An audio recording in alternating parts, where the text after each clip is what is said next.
E tu já estás, inclusive, participando das feiras de livros, né? Já. Esse ano eu pude participar de várias feiras aqui na região, em parceria com o SESC, né? Eu fiz a feira aqui de Santa Cruz, a de Venâncio, a de Vera Cruz. E a última feira que eu tive a grande alegria de participar foi a Feira do Livro de Porto Alegre, né? Que é uma referência nacional, porque é uma feira grande. Na verdade, muito mais que uma feira de livro, é um evento cultural. Né? E lá, além de poder contar histórias para um público muito diversificado e grande, a gente tem a possibilidade de conhecer pessoas maravilhosas, grandes escritores, né? Grandes contadores de histórias de todo o país. Então foi uma experiência muito bacana essa de poder participar da feira de lá. E como tu faz a escolha de que histórias repassar ou estar contando para o teu público? Na verdade, as histórias eu acho que me escolhem, assim, né? Eu me descobri como contadora, assim, profissionalmente, dizer isso que eu quero a partir de um livro que eu li que me encantou, né? E existem livros que tu lê e que não te tomam, e outros que te tomam realmente. Então, acho que muito mais é a história que me escolhe, porque alguns livros eu acho que tem um tom legal de poder brincar com as crianças, que eu acho que essa é uma das missões do contador, né? Poder fazer esse encantamento da literatura, de poder brincar com os sujeitos a partir da literatura. E tu percebe, através do contato com as crianças, ou até depois do que os professores comentam, que a partir da contação de uma história, houve maior interesse da criança, do adolescente, em buscar a literatura, em estar em contato com livros, enfim, com algo da literatura? Já. Alguns professores colocam, né? Algumas crianças elas mesmas colocam, né? Eu já tive situações em que os pais vieram me dizer que a criança quis muito aquele livro.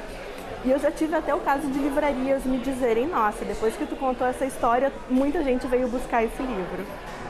E qual é a história que as crianças mais pedem ultimamente? Depende da faixa etária, né? Para os pequenininhos, essa história do Beleléu é uma história que eles gostam muito. Eles amam histórias de bruxa e lobo mau. Os pequenos têm um fascínio muito grande. E tem uma história que eu gosto muito, tem duas histórias que eu conto bastante que eu gosto muito, que é a Menina Bonita do Laço de Fita, que apesar de se tratar de uma menina, os meninos adoram a história também. E até As Princesas Soltam Pum, que assim, os adultos adoram, as crianças adoram, porque é uma história divertida, né? E é uma história inteligente também, que eu acho que isso é uma coisa importante, assim, que as histórias sejam histórias inteligentes. Que sempre passem alguma mensagem. Tem-se essa preocupação de estar ensinando através da história também? Nem sempre, mas ela tem que ser uma história bem escrita e divertida. Porque às vezes uma história ensina muitas coisas, mas não é divertida. E se ela não é divertida, ela não encanta, né? Então ela tem que ser uma história encantadora. Bom, e a minha pergunta agora é mais pessoal, assim, né? Como conciliar a vida de mãe, de professora acadêmica, pesquisadora e contadora de histórias e ainda agora estar passando por uma gestação aí?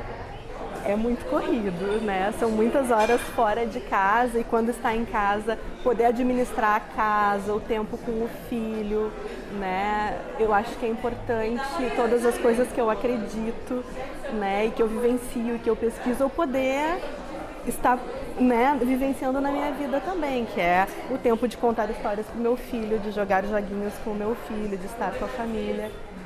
É corrido. E acha esse tempo para ler ainda? A contação de histórias exige muito tempo de leitura, né? São muitas vezes que tu lê uma história, que tu ensaia uma história, que tu fica sozinho pensando em como montar essa história. Mas é possível, né? Eu acho que tempo a gente faz. É difícil, é corrido, a vida é corrida, mas quando a gente curte muito fazer uma coisa, a gente consegue administrar. Bom, e já que a gente está aqui na Iluminura, que é um local onde as pessoas podem encontrar muitas histórias em livros, tu teria algum livro assim para estar indicando que neste ano tu leu e te tocou bastante, assim, um livro que tu acha que é um dos melhores? Da literatura infantil, esses dois que eu indiquei eu acho que são livros maravilhosos. né? Até as Princesas Saltam Pum, do Ilan Breman, todos os livros do Ilan Breman são muito bons, né? A Menina do Laço de Fita, Bonita do Laço de Fita é encantadora. As novas versões para as histórias da Chapeuzinho Vermelho são muito encantadoras para as crianças, porque dão outras possibilidades de versões, né, daquela história que elas já conhecem. Mas eu acho que o importante é poder encantar, né? É poder permitir que as crianças experimentem, toquem nos livros, brinquem com os livros, cheirem os livros. E esse ano na Feira do Livro eu conheci uma contadora mineira, a Chiquinha, que é um encanto de contadora e de pessoa, e ela falou uma coisa que me tocou muito. Ela disse: o contador é o biotônico fontora das crianças, porque quando a criança não quer comer, as mães dão biotônico fontora para a criança querer comer. Se a criança não quer ler, é preciso que as escolas, os governos e os pais deem um contador de histórias para encantar e para que as crianças possam querer ler, né? Na medida que elas vão lendo, elas vão aprendendo a fazer essa seleção. Então a gente tem muitos livros bons, tanto de autores, né, fora do país, quanto de autores nacionais. Eu tenho tentado num bairrismo valorizar muito isso, os nossos autores nacionais, os autores gaúchos que têm escrito livros muito bons também. Com certeza, e vale lembrar, né, que no mundo de hoje em dia a criança vive essa era da internet, é muito importante estar despertando esse lado da literatura, né? Com certeza, o teu trabalho. As formas de viajar, que não só a informática, não só o mundo real, mas um outro universo imaginário. Com certeza, o teu trabalho é muito importante. E para quem quiser estar mais em contato e conhecer um pouco melhor do teu trabalho, tu tem ainda o teu blog, né? Eu tenho o blog, que é o lelaludens.blogspot.com, que eu tenho tentado mostrar todo o trabalho que eu tenho feito, né? Agora, para 2010, o projeto é poder ter um site para poder divulgar ainda mais esse trabalho, mas pelo blog já dá para as pessoas conhecerem bastante da Lela Contadora de Histórias.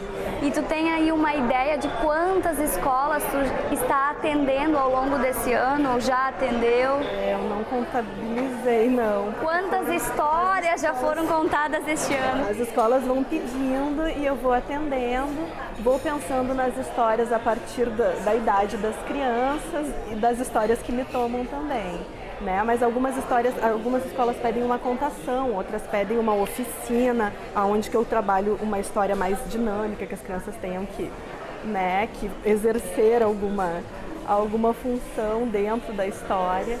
Mas foram várias escolas que eu fui visitando ao longo desse ano. E que com certeza em 2010 estará crescendo, né? Se Deus quiser, mesmo com o bebê, né, chegando. Tu não pretende parar? Não pretendo parar. Um contador lá de Porto Alegre, muito querido, disse que esse bebê já vai nascer contando a história de Era Uma Vez Uma Mãe que Contava Histórias. Com certeza. Lela, muito obrigada então por ter estado aqui conversando comigo, onde eu pudesse te conhecer um pouquinho mais e passar isso para os nossos telespectadores. Muito obrigada e parabéns pelo